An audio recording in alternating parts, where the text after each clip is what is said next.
Today we want to look at different examples of optimizing the function. That is using the first derivative to define the critical points and the second derivative to classify those critical points. This one's going to be a little bit different. Notice we've got an xy term. So there's going to be a mixture of x's and y's in our partial derivative. That's a feature that we did not have on our original examples. Of course, we were doing different things on those original examples, so it makes sense. So let's set up our system of equations. We want the first partial derivatives to equal 0. So I need fx at xy will be 3x squared plus 3y. So here's something that's different that we did not have in our previous examples.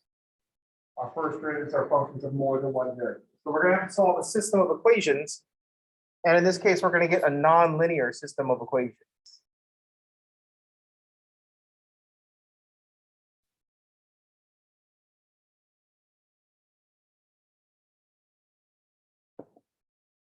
So here are our two first partial derivatives. We're going to set these equal to 0 and solve. So if I set the first one equal to 0, I'm going to divide everything by 3 and simplify my equation to say x squared plus y equals 0. And if I set the second one equal to 0, I can do the same thing, divide by 3, and have y squared plus x equals 0. So here's the system of equations that we want to solve. Just tell us the points where the gradient of f is equal to 0.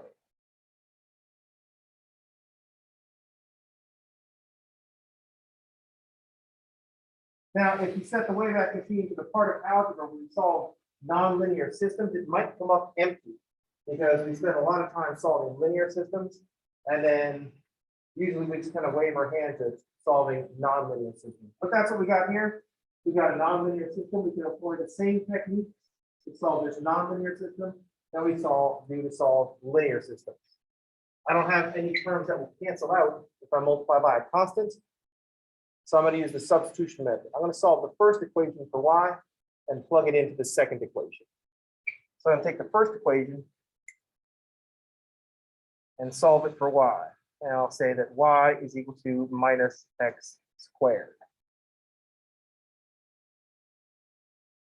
Then I'm going to take the minus x squared and plug it into the second equation.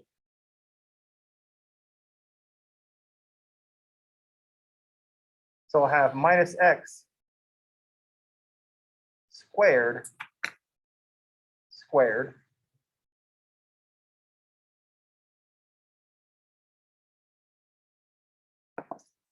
and this is what we want to have happen when we're solving systems of equations. We do some kind of maneuver to go from two equations with two unknowns to one equation with one unknown. And that's what we end up with here. We do have to solve x to the fourth plus x equals 0.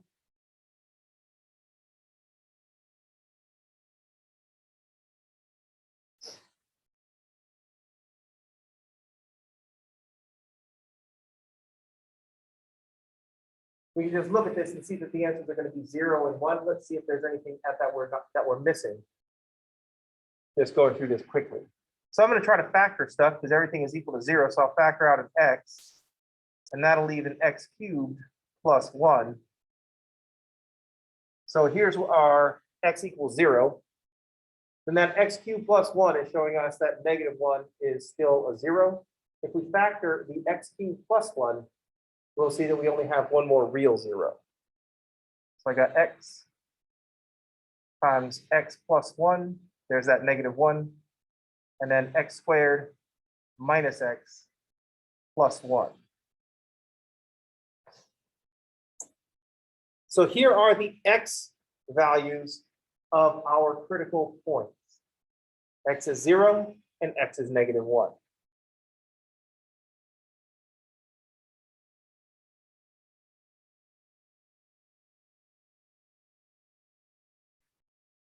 These are just the x coordinates of our critical points.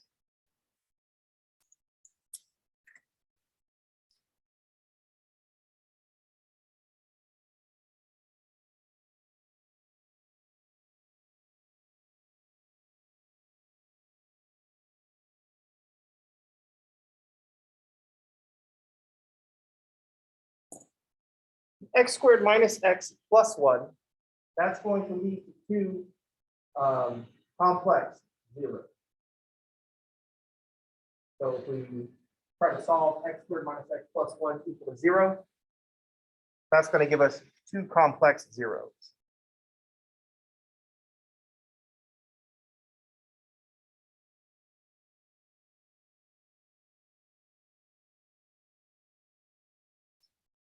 So we're not going to worry about those. We're just going to worry about 0 and 1. Now to find the corresponding y values, if you take these back to where any one of the original equations, and it looks like our best choice is going to be the first one, where we say y equals negative x squared. So if I take these into y equals negative x squared,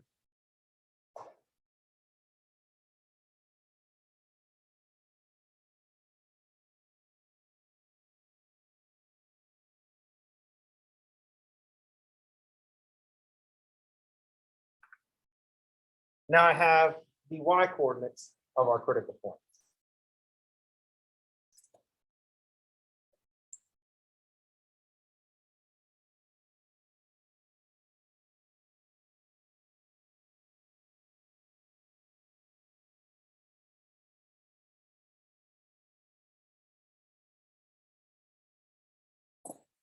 And we just have to plug into the equation that tells us the relationship between x and y.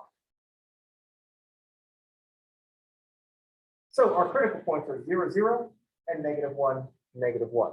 Then some complex ones that we're not worried about.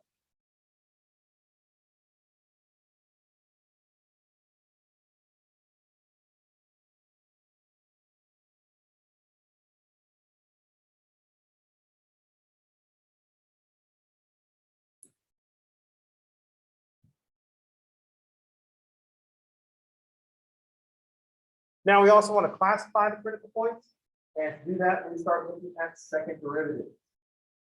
So I'm going to need my 4 second derivatives. So fxx at xy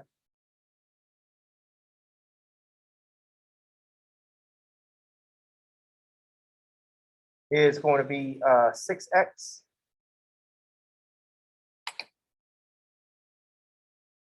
fxy at xy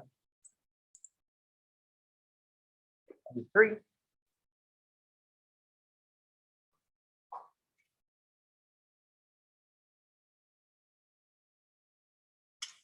And we can also note that that is also fyx.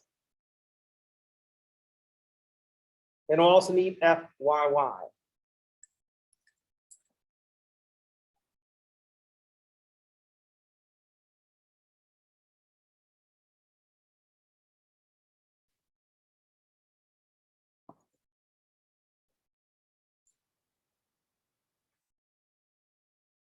Now I can put these 3 pieces into our d function.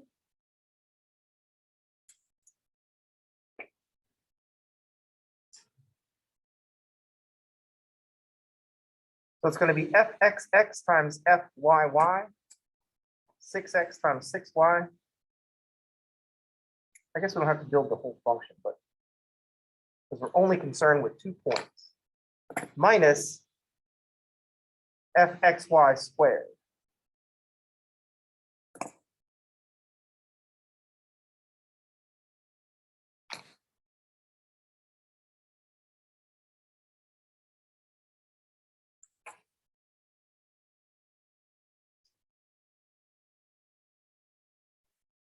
So the 4, when we put the 4 second partial derivatives together into this function, we get 36xy minus 9.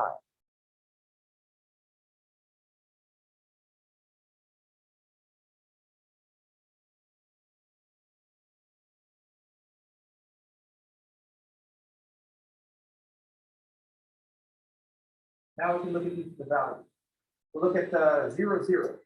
We classify 0, 0.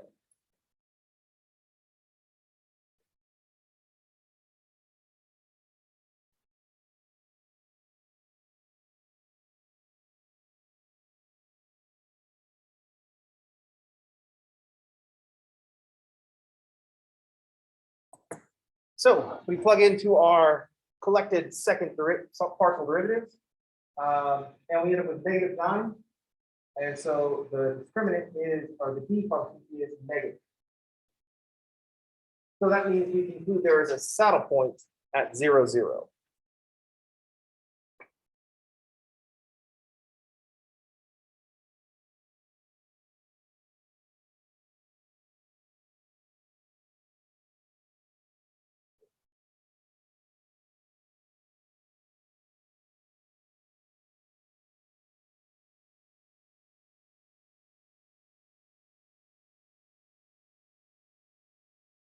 And then we'll plug in the point -1, 1.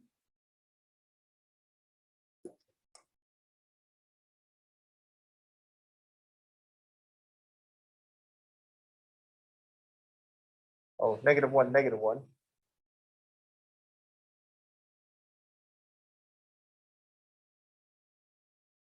Now I get 36 minus 9, which is 27, which is positive.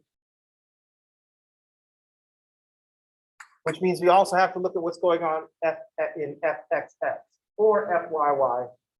But fxx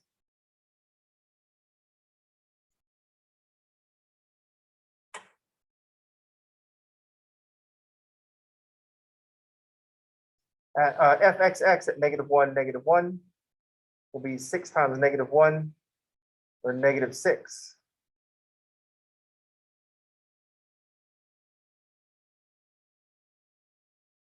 So it looks like we have a local maximum at -1, 1.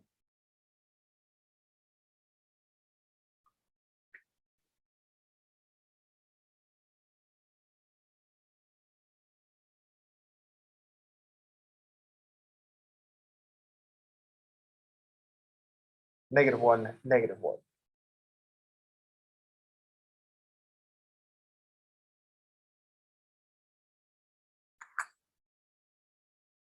Since we have a local maximum, we might want to evaluate the function at the point -1, 1 to find out what that local maximum value is.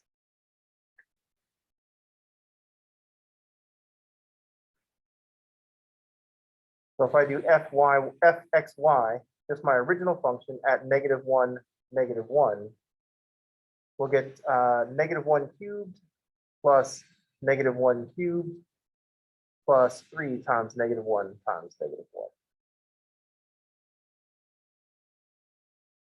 So it's going to be 3 minus 2 or 1.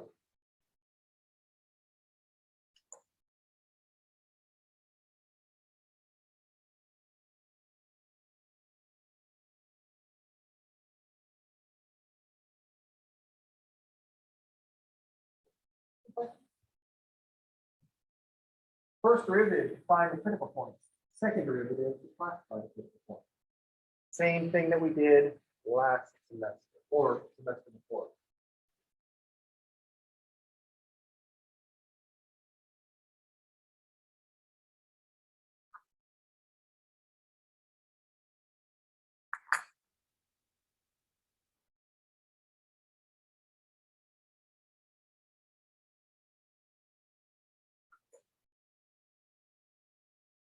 Any questions? Is that okay?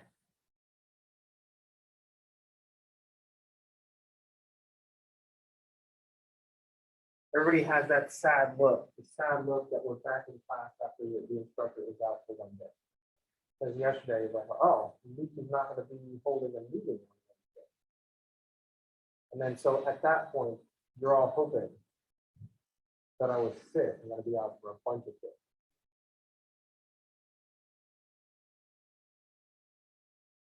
Oh, maybe he has COVID and he'll be out for 5 days. That would be terrible. And then you come in and I'm here today and you're like, ah, well, yeah.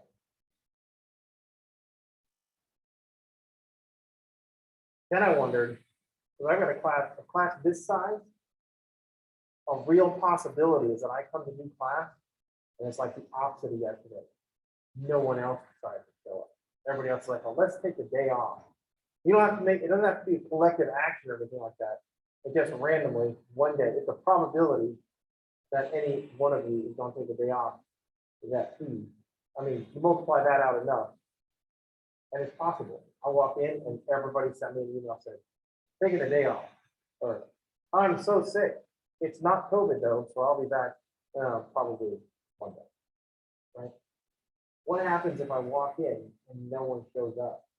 Do I still have class? The answer is yes, absolutely. Because if I walked in and absolutely no one was here, I would be suspicious. Then I was like, well, hey, it'll be really funny if we all bailed on me. Easy to get like this 12 people, 10 people, just like collectively bail, right? Then what happens is I walk in and I start class like there are people here and see how strong they're doing. Because then I start messing with you. I go, well, I turn the Zoom on. I go, well, unfortunately, for whatever reason, I'm unable to record. So I'm just going to present the final exam problems right now, and then I guess they won't get recorded. Also, I don't think I'm going to be able to scan and post these for these. And then someone will come back in. It's a test of resolve. So if I start saying things like that, make sure that you resolve whole. You're like, oh, I'm going back in. You know what I mean? It's like if you were all going to lose. All right, I'm going to make sure that the highest score on this exam is like 75%. That way we'll all get in. One of you would break. One of you would be sitting there thinking, they're all going to maximum the score at 75. That means if I get a 90, I'll get the A and I'll stand out. And then you think, maybe I won't. But then you think, look at the person next to you and you start thinking, did they just think what I thought? And you're both looking at each other all suspicious like this, trying to figure out if the bargain is fair. You know what I mean? It's all just politics.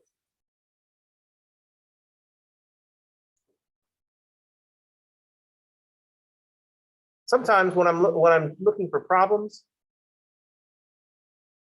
I get to the old section of my problems.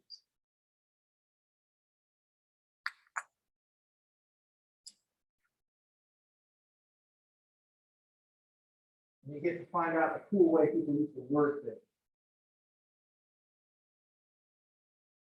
So let's divide 120.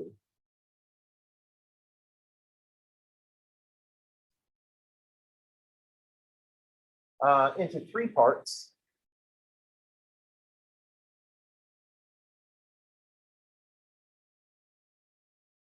So that the sum of the products taken 2 at a time shall be a maximum.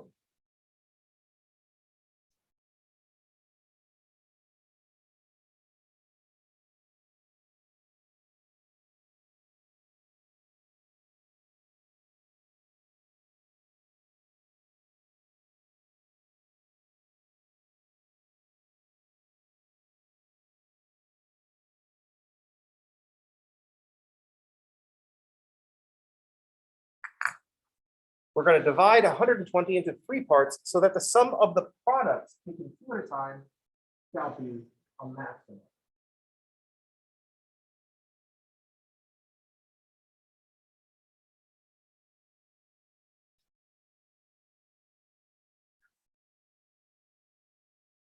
Now, the fun thing about this problem, the thing that I like about a problem like this, is that we can apply calculus to this problem. We don't necessarily have to apply calculus to the problem. Based on what we're doing right now, you can probably guess which route I'm going to go. But if you just had to do this problem, I'd probably just start with like, what if I just went 40, 40, 40, they're all the same? What would then the product taken 2 at a time be? What if I went the other way? What if I went 1, 1, and 118? Or that change the sum? How would that change the sum of the product? What if I went somewhere in between? So it's a problem that we could go after just on computing. But let's try to do some calculus stuff.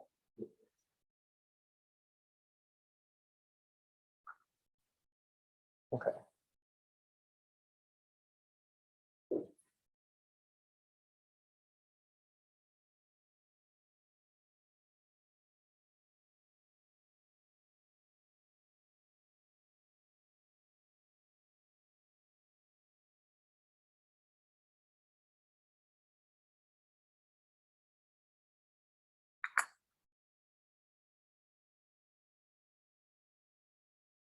Let's suppose that x, y, and z are the parts of 120.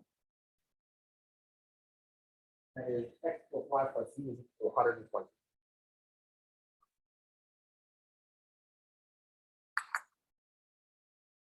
The function that we want to optimize is the sum of the products taken two at a time. So we got to encode this. The sum of the products taken two at a time.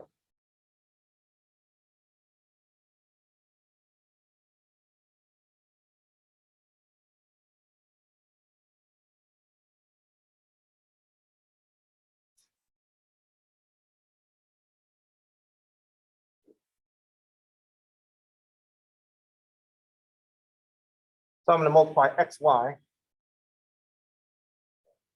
plus xz plus yz. This is going to be my sum function. I'll call it S.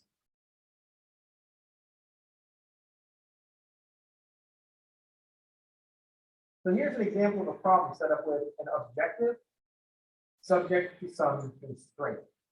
So this S function is the one that we want to maximize.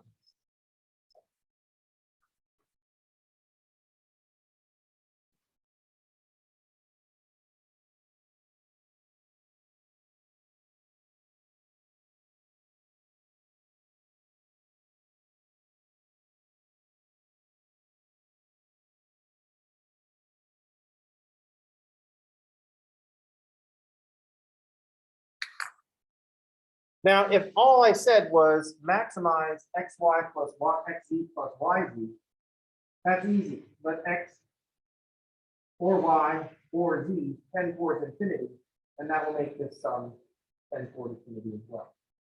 So clearly, you can't just let everything go off towards infinity. So this objective, or we want to maximize the value of this function, it doesn't have any natural maximum on it, but we are subject to the constraint that x plus y plus z is equal to 120.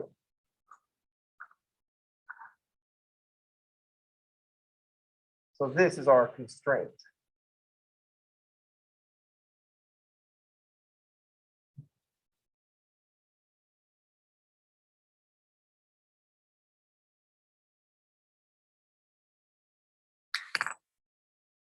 The x plus y plus z has to equal 120. So I can't just let x go off to a billion. There are some assumptions that we have to make based on this type of problem. This is the old version of the statement, old statement of this problem, but it's kind of like giving you a problem, or it's kind of like giving you a clue in a crossword. Out of the context of a crossword, if you read the clues to crosswords, they sound very strange. There's a certain way things are phrased that helps you get through the crossword. Doing more crosswords makes you better at crosswords, not because you learn more words, but you learn more crosswords. You learn how they talk. So this constraint isn't going to mean much if y or z can end up being negative. So I want the three parts to be positive parts.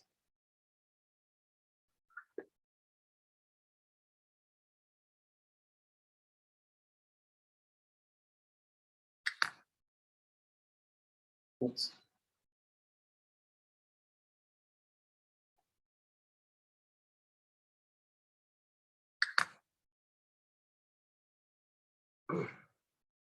Now I got something that we need.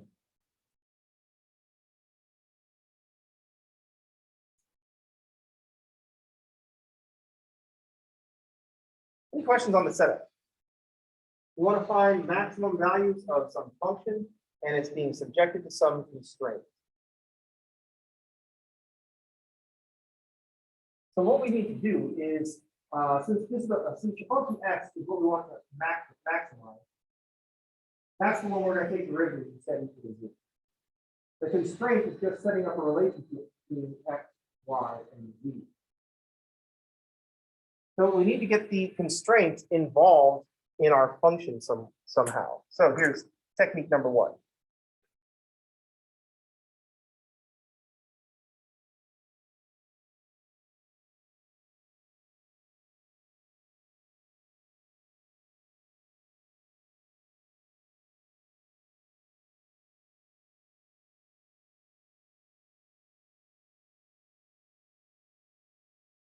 Let's try taking the constraint and just plugging it into the objective. I can take the constraint and I can solve for x, y, or z. Then I can plug that into my objective function, and the constraint information will be there. So what I can do is I could solve my constraint for z.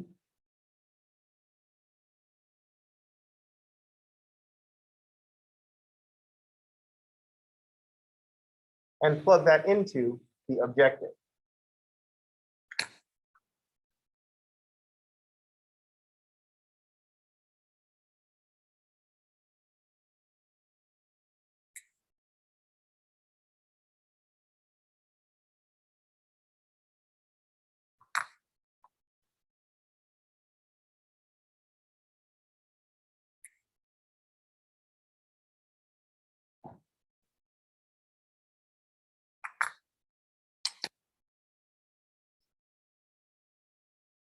So there's my new objective function. It contains the constraint in the objective. Putting the objective, or putting the constraint into the objective. I could rewrite this function because we're going to be taking derivatives. I want to rewrite this as xy. I want to factor out the 120 minus x minus y. And that coefficient will be x plus y.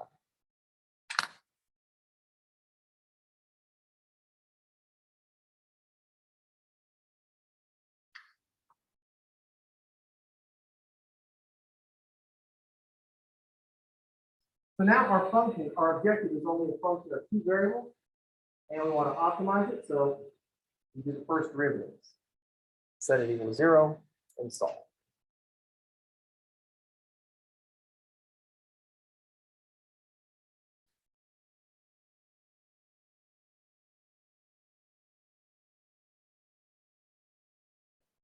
So taking the derivative with respect to x, the derivative of xy with respect to x is just going to be y. Then the next two, the x plus y times 120 minus x minus y, I'm going to have to do that as a product rule. So I'll take the derivative of the first with respect to x times the second plus the first times the derivative of the second with respect to x, which is -1.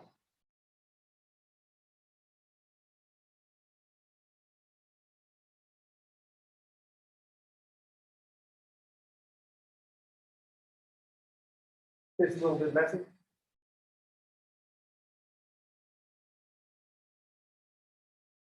So I'm going to distribute the 1. That's going to be a 120 minus x minus y. And I'm going to distribute the -1 will be minus x minus y. So it looks like Sx is going to be 120 minus 2x. These y's cancel minus y.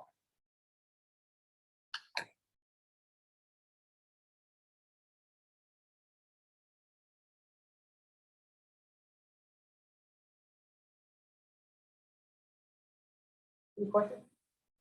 We're still just going to take derivatives, take the first derivative, set it equal to 0, and solve. We've just got two first derivatives. For sy, we'll see some very similar stuff happen. The derivatives of xy with respect to y is going to be x Then I'll have to use the product rule. Derivative of the first times the second plus the first times the derivative of the second.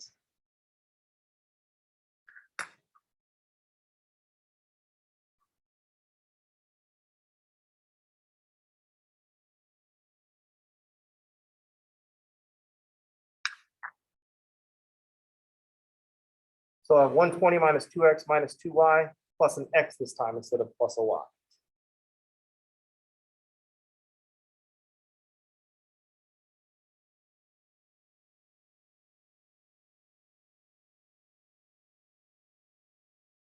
What?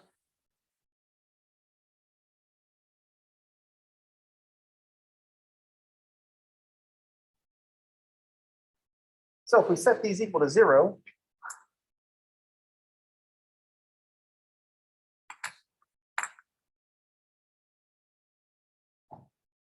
now we just got to solve this system of equations.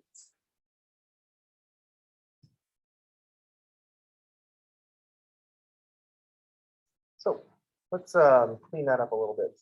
So you have 2x plus y is equal to 120.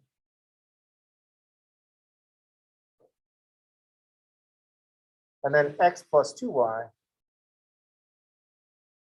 is equal to 120.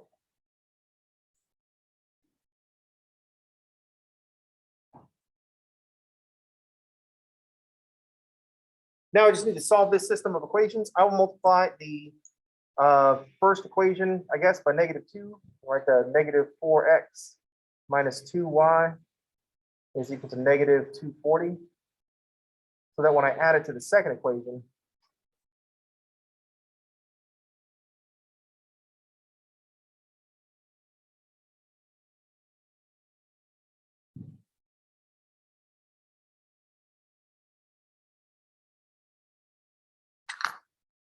man, we should have just gone with that guess thing. It's gone 40, 40, and 40.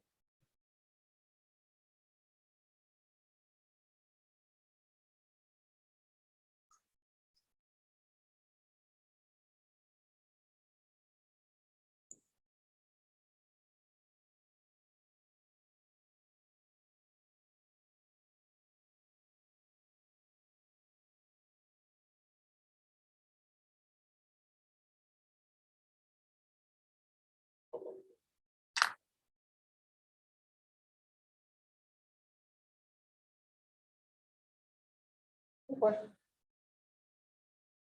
We've got our critical point of 40 and 40 and 40.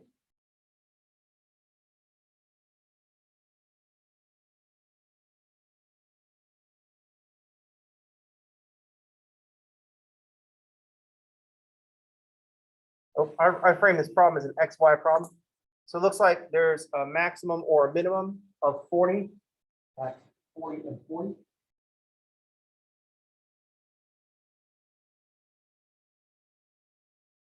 We should test it with the second derivatives. Classify with the second derivative.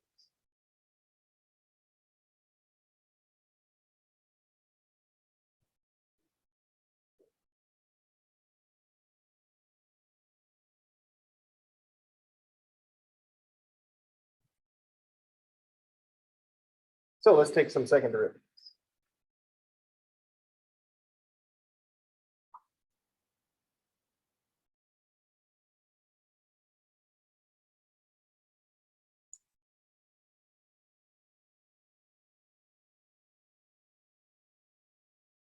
So the second derivative, the sxx derivative, will just be -2.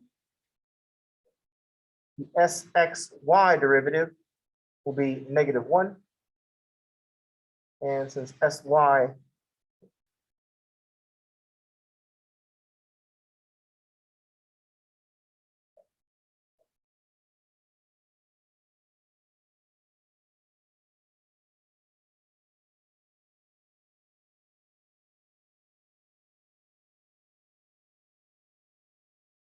or syy is -2. Now, knowing what we know about the calculation for the b, sxx and syy are both negative. So that indicates in both directions, we have a function that's concave down. That indicates we'll have a local maximum.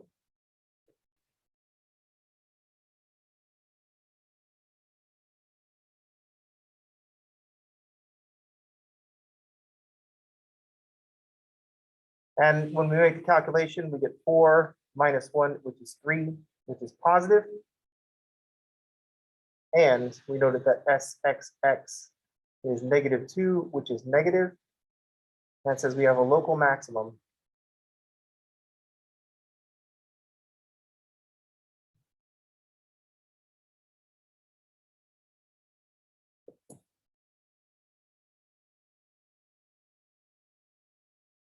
We just took this new problem with an objective and its constraint, put them together into a function of 2 variables, and ran the same game that we did on the original problem.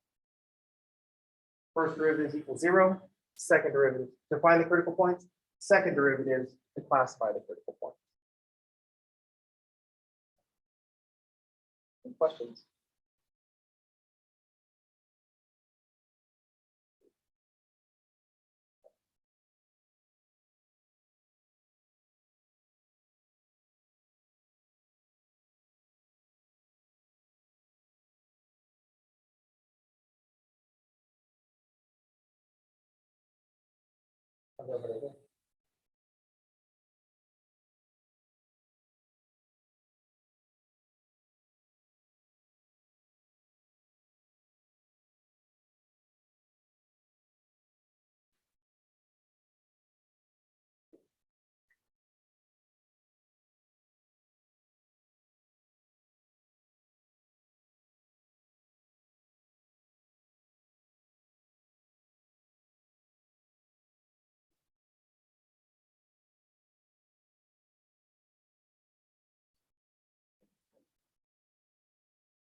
We want a more general approach to constrained optimization. So that's where this is headed. And a more general approach, which will have a lot of the same things, a lot of the same elements. Another method for solving a constrained optimization problem is to use Lagrange multipliers.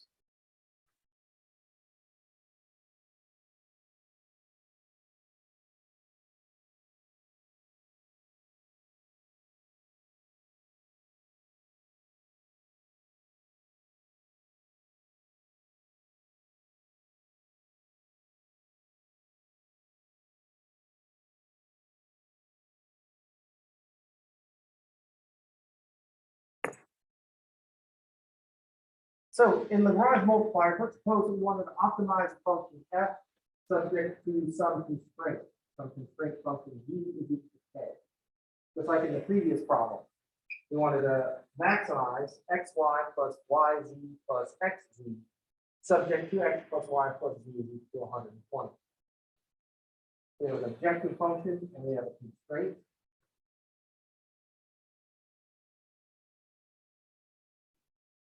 We want to set up, we use Lagrange multipliers. What we want is to solve the gradient of f equals the constant times the gradient of g.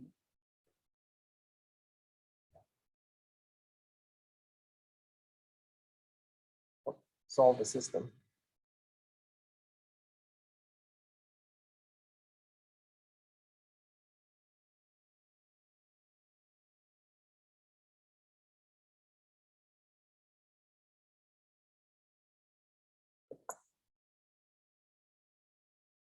So to optimize a function subject to some constraint,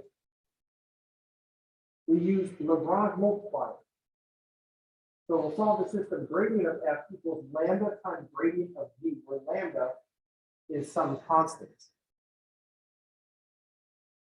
scalar constant. And also g is equal to some constant k.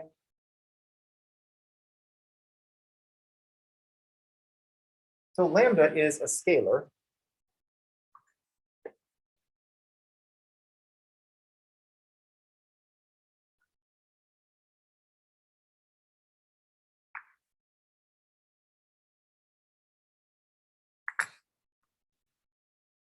what we want to think about is what this system is saying, mechanically and conceptually. What are we saying when we want the gradient of f to be some scalar multiple of the gradient of g? So what is this statement about?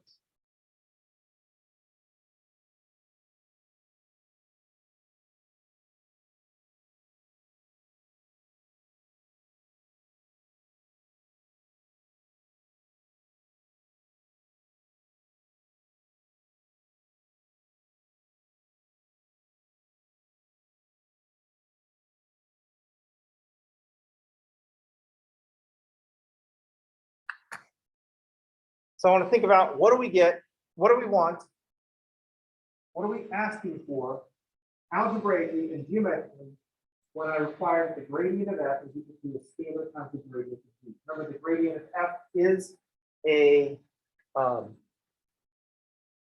vector, fxi plus fyj plus fzk. Similarly, the gradient of g is a vector. And I want the gradient of f to be a scalar times the gradient of g. One vector is a scalar multiple of the other. I want to think about what that means geometrically and algebraically. So think about what the gradient tells you. And think about what we're asking when we put the gradient of f equal to a scalar multiple of the gradient of g. So we'll pick up here tomorrow talking about Lagrange multipliers. So think about what gradient of f equals lambda times gradient of g means. That's going to do it for today. I'll see you all on tomorrow. Everybody have a good day, and thanks for playing.